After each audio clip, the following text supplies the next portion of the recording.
ಎಲ್ಲರಿಗೂ ನಮಸ್ಕಾರ. ನಮಸ್ಕಾರ ಬಂಧುಗಳೇ,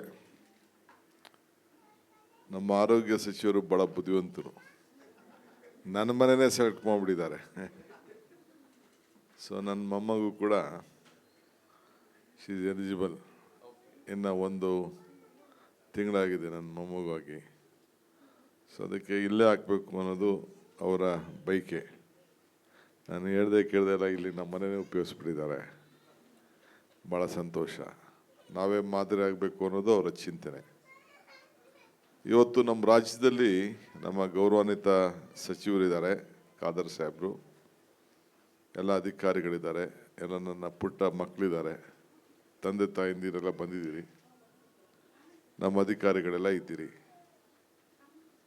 60,84,911 ಮಕ್ಕಳಿಗೆ ಈಗಾಗಲೇ ನಮ್ಮ ರಾಜ್ಯದಲ್ಲಿ ಈ ಲಸಿಕೆಯನ್ನು ಕೊಡಲಿಕ್ಕೆ ನಮ್ಮ ಸರ್ಕಾರ ಗುರುತಿಸಿದೆ.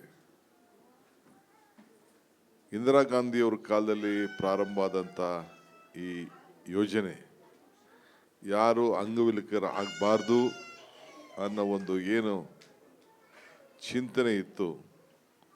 ಸೊ ರಾಜೀವ್ ಗಾಂಧಿಯವರ ಕಾಲದಲ್ಲೂ ಕೂಡ ಅದು ದೊಡ್ಡ ಅಭಿಯಾನ ರೀತಿಯಲ್ಲಿ ಪ್ರಾರಂಭವನ್ನು ಆಯಿತು. ಅದಾದಮೇಲೆ ಮನಮೋಹನ್ ಸಿಂಗ್ ಅವರ ಕಾಲದಲ್ಲಿ ಮುಕ್ತ ದೇಶ ಅಂಥೇಳಿ ಘೋಷಣೆಯನ್ನು ಮಾಡಲಾಯಿತು.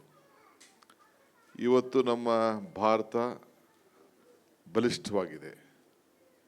ಕಡಿಮೆ ಇದು ಅನೇಕ ಕೇಸ್ಗಳು ಕೂಡ, ಅಂಗನವಿಕ ಕೇಸ್ ಕೂಡ ಕಡಿಮೆ ಆಗಿದೆ.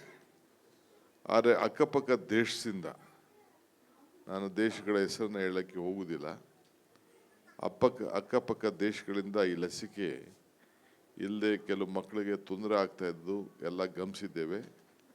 ವೈರಸ್ ಕೂಡ ಬರೋಂಥ ಎಲ್ಲ ವಾತಾವರಣಗಳಿದೆ.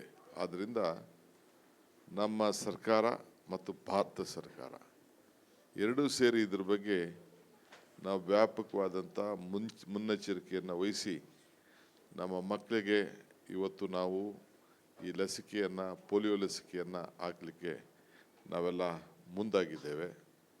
ಇವತ್ತು ವಿಶ್ವ ಲಸಿಕೆ ದಿನ. ಈ ದಿನದಂದು ನೀವೆಲ್ಲ ಸೇರಿ ಭಾಗಿಯಾಗಿದ್ದೀರಿ. ರಾಜ್ಯದ ಎಲ್ಲ ತಂದೆ ತಾಯಂದಿರಿಗೆ, ಎಲ್ಲರಿಗೂ ಹಿರಿಯರಿಗೆ ನಾನು ಮನವಿ ಮಾಡಿಕೊಳ್ತೇನೆ.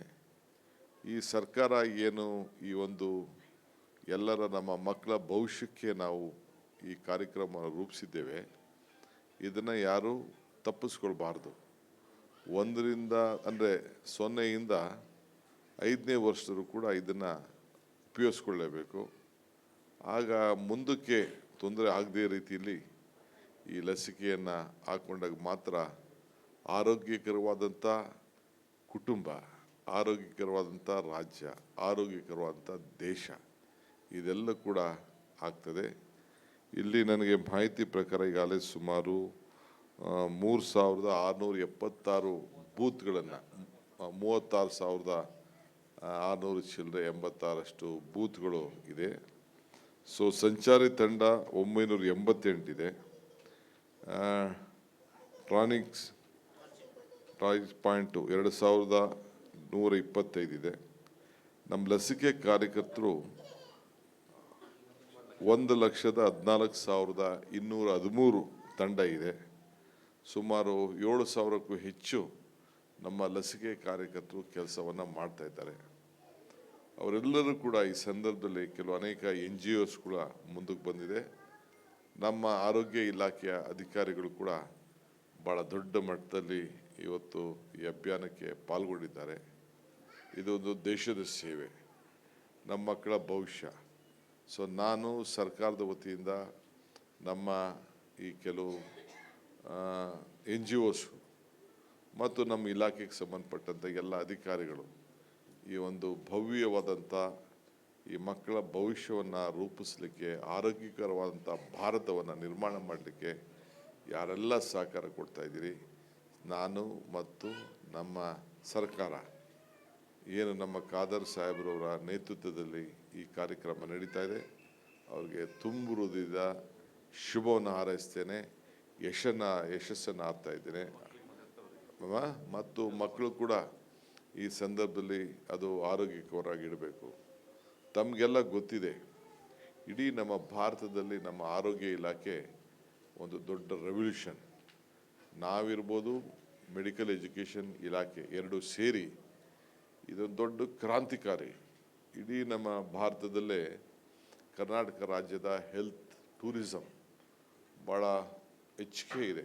ಹೊರಗಡೆ ದೇಶದಿಂದ ಹೋಗಿ ಅಲ್ಲಿ ಆಪ್ರೇಷನ್ ಮಾಡಿಸ್ಕೊತಿದ್ದವರೆಲ್ಲ ಕರ್ನಾಟಕಕ್ಕೆ ಹೋದರೆ ನಮಗೆ ಆದಷ್ಟು ಜಲ್ದಿ ನಮಗೆ ಅಟೆನ್ಷನ್ ಸಿಗ್ತದೆ, ನಮ್ಮ ಆರೋಗ್ಯವನ್ನು ಕಾಪಾಡ್ತಾರೆ, ಆದಷ್ಟು ಕಡಿಮೆ ಹಣದಲ್ಲಿ ಕೂಡ ನಮ್ಮ ಆರೋಗ್ಯ ಸುರಕ್ಷಿತವಾಗಿರ್ತದೆ ಅಂತೇಳಿ ಇವತ್ತು ಬರೀ ಆರೋಗ್ಯಕ್ಕೋಸ್ಕರನೇ ಇವತ್ತು ನಮ್ಮ ರಾಜ್ಯಕ್ಕೆ ಬರ್ತಾ ಇದ್ದಾರೆ.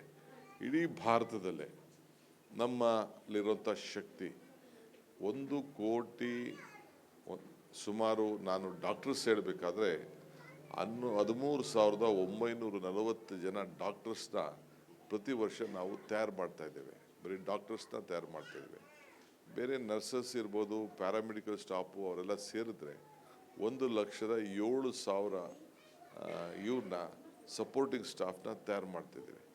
ಇಡೀ ಭಾರತದಲ್ಲಿ ಎಲ್ಲೂ ಇಲ್ಲ.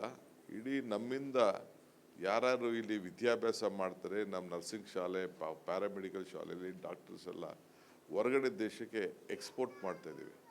ಇಲ್ಲಿ ನಮ್ಮ ರಾಜ್ಯದಲ್ಲಿ ನಾವು ಪ್ರತಿ ಸಂದರ್ಭದಲ್ಲೂ ಕಳೆದ 3 ವರ್ಷದಿಂದ ನಮ್ಮ ಸರ್ಕಾರದಲ್ಲೂ ಕೂಡ ಯಾವುದೇ ಇಶ್ಯೂ, ದಿನೇಶ್ ಗುಂಡೂರಾಯನವ್ರು ತೆಗೆದುಕೊಳ್ಳಿ ಬರಲಿ, ನಮ್ಮ ಶರಣ್ ಪ್ರಕಾಶ್ ತೆಗೆದುಕೊಂಡು ಬರಲಿ, ಎಲ್ಲದಕ್ಕೂ ಕೂಡ ಕಣ್ಣು ಮುಚ್ಚಿಕೊಂಡು ನಾವು ಯಾವ ಥರದ ಚರ್ಚೆಗೂ ಅವಕಾಶ ಕೊಡದೆ ಇದು ಒಳ್ಳೆ ಕೆಲಸ ಮಾಡ್ತಾ ಇದ್ದಾರೆ ಅಂಥೇಳಿ ನಾವು ಅವ್ರಿಗೆ ಪ್ರೋತ್ಸಾಹವನ್ನು ನಾವು ಕೊಟ್ಟಿದ್ದೇವೆ. ಮುಂದಕ್ಕೆ ಅದನ್ನು ನಮ್ಮ ಖಾದರ್ ಅವರು ಹಿಂದೆ ಕೂಡ ನಮ್ಮ ಆರೋಗ್ಯ ಇಲಾಖೆಯನ್ನು ನಡೆಸಿದಂಥವ್ರು. ಅವ್ರಿಗೆ ಭಾಳ ಆಸಕ್ತಿ ಇದೆ, ಛಲ ಇದೆ. ಆರೋಗ್ಯ ಕರ್ನಾಟಕ ಇಡೀ ದೇಶಗಳಲ್ಲೇ ಒಂದು ಮಾದರಿ ಮಾಡಬೇಕು ಅಂತ, ಅದಕ್ಕೆ ನಾವು ಸಂಪೂರ್ಣವಾದಂಥ ಜವಾಬ್ದಾರಿಯನ್ನು ಇವತ್ತು ನಾವು ವಹಿಸಿದ್ದೇವೆ. ಸೊ ನಿಮ್ಮ ಸಹಕಾರ ಕೂಡ ಭಾಳ ಮುಖ್ಯ. ನನ್ನ ಮಾಧ್ಯಮ ಸ್ನೇಹಿತರುಗಳಿಗೆ ಹೇಳೋದಿಷ್ಟೇ, ಇದು ನಮ್ಮ ಆಚಾರ ವಿಚಾರ ನೀವು ಪ್ರಚಾರ ಮಾಡಬೇಕು.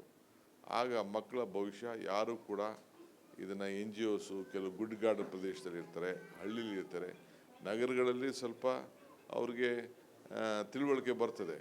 ಆದರೆ ಹಳ್ಳಿ ಮಕ್ಕಳಿಗೆ ನಾವು ಇದನ್ನು ಯಾರ್ಯಾರಿಗೆ ನಾವು ಈ ಜವಾಬ್ದಾರಿಯನ್ನು ವಹಿಸಿರ್ತೀವಿ, ಅದನ್ನು ಗುಡ್ಡಗಾಡು ಪ್ರದೇಶದಲ್ಲಿ ಇದ್ದರೂ ಕೂಡ ಹೋಗಿ ಹುಡ್ಕೊಂಡು ಹೋಗಿ ಅವ್ರಿಗೆ ಶಕ್ತಿ ತುಂಬುವಂಥ ಕೆಲಸವನ್ನು ನಾವು ಈ ಸಂದರ್ಭದಲ್ಲಿ ನಾವು ಮಾಡಬೇಕಾಗ್ತದೆ. ಈ ನಿಟ್ಟಿನಲ್ಲಿ ಈ ಕಾರ್ಯಕ್ರಮವನ್ನು ನಾವೆಲ್ಲ ರೂಪಿಸೋಣ. ಸೊ ನಿಮ್ಮೆಲ್ಲರೂ ಕೂಡ ಸರ್ಕಾರದ ಪರವಾಗಿ ತುಂಬ ಹೃದಯದ ಅಭಿನಂದನೆಗಳನ್ನು ಸಲ್ಲಿಸ್ತೇನೆ. ಈಗ ಆ ಮಕ್ಕಳಿಗೆ, ಇಲ್ಲಿ ಬಂದಂಥ ಎಲ್ಲ ನನ್ನ ಪುಟಾಣಿ ಮಕ್ಕಳಿಗೆ, ತಾಯಂದಿರಿಗೆ ಎಲ್ಲರೂ ಕೂಡ ನಾನು ಶುಭವನ್ನು ಹಾರೈಸ್ತಾ ಇದ್ದೇನೆ. ಎಲ್ಲ ತಾಯಂದಿರು ಕೂಡ ಇವತ್ತು ಈ ಒಂದು ಲಸಿಕೆಯನ್ನು ಕೊಡಲಿಕ್ಕೆ ತಾವೆಲ್ಲ ಮುಂದಾಗಬೇಕು, ಕೊಡಿಸ್ಬೇಕು. ನೀವೇ ಜವಾಬ್ದಾರಿಯನ್ನು ತೆಗೆದುಕೊಳ್ಬೇಕು. ನಿಮ್ಮ ಮಕ್ಕಳ ಭವಿಷ್ಯ ದೇಶದ ಭವಿಷ್ಯ, ನಿಮ್ಮ ಮಕ್ಕಳ ಭವಿಷ್ಯ ರಾಜ್ಯದ ಭವಿಷ್ಯ. ಸೊ ಅದರಿಂದ ನೀವೆಲ್ಲರೂ ಕೂಡ, ಯಾರು ಅಕ್ಕಪಕ್ಕ ಇಲ್ಲದೆ ಇರೋರು ಕೂಡ, ಆ ತಿಳುವಳಿಕೆ ಇಲ್ಲದೆ ಹೋದಂಥ ಕುಟುಂಬಕ್ಕೂ ಕೂಡ ಯಾರು ವಿದ್ಯಾವಂತರಿದ್ದೀರಿ, ಇದ್ರ ಬಗ್ಗೆ ಅನುಭವ ಇದ್ದೀರಿ, ನೀವು ಅವರಿಗೆ ಜಾಗೃತಿ ಮೂಡಿಸುವಂಥ ಕೆಲಸವನ್ನು ಎಲ್ಲ ನಾಗರಿಕರು ಮಾಡಬೇಕು ಅಂತೇಳಿ ನಾನು ಮನವಿಯನ್ನು ಮಾಡ್ತಾಯಿದ್ದೇನೆ. ಎಲ್ಲರಿಗೂ ನಮಸ್ಕಾರ.